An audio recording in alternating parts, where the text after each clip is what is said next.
Data centre పేరుతో సింహాచలంలో జరుగుతున్న ప్రకృతి విధ్వంసాన్ని ముడ్సర్లోవ జలాశయాన్ని పర్యావరణవేత్తలు రాజేంద్ర సింగ్ బొలిశెట్టి సత్యనారాయణ పరిశీలించారు. డేటా సెంటర్ పేరుతో జరుగుతున్న విధ్వంసం దారుణమన్నారు. ఎవరి ప్రయోజనాల కోసం పర్యావరణాన్ని ధ్వంసం చేస్తున్నారని ప్రశ్నించారు. విశాఖలో ప్రస్తుతం అన్ని కొండలకు గుండు కొడుతున్నారని విమర్శించారు. సింహాచలం కొండలపై వన్యప్రాణి సంరక్షణ అంశాల్లో అనేక తప్పిదాలు జరిగాయన్నారు. ఇంత ప్రకృతి విధ్వంసం జరిగితే పవన్ కళ్యాణ్ ఏం చేస్తున్నారని మండిపడ్డారు.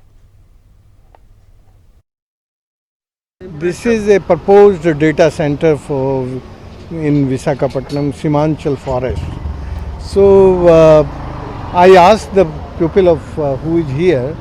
They are saying the Adani's work is going on.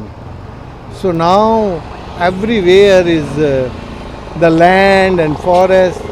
Everything is the property of Adani. So they are saying we are not allowed to you inside this property of the Adani property.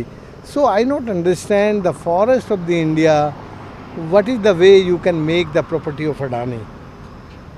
What is the act and what is the way of you can make change the property title of the forest? We don't understand.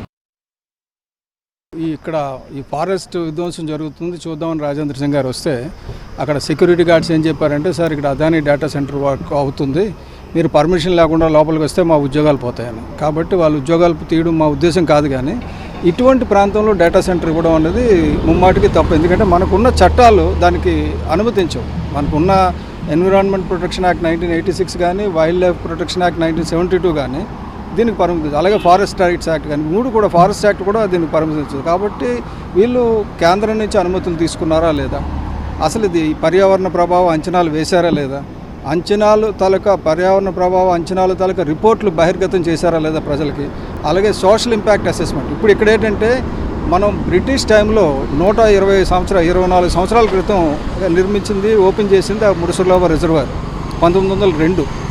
అది 124 సంవత్సరాలు నీటితో నిండి ఉంది. కారణం ఏంటంటే catchment ఏరియాస్లో ధ్వంసం జరగల. ఇప్పుడు అది విధ్వంసం జరిగితే అది నీరు ఎండుతుంది.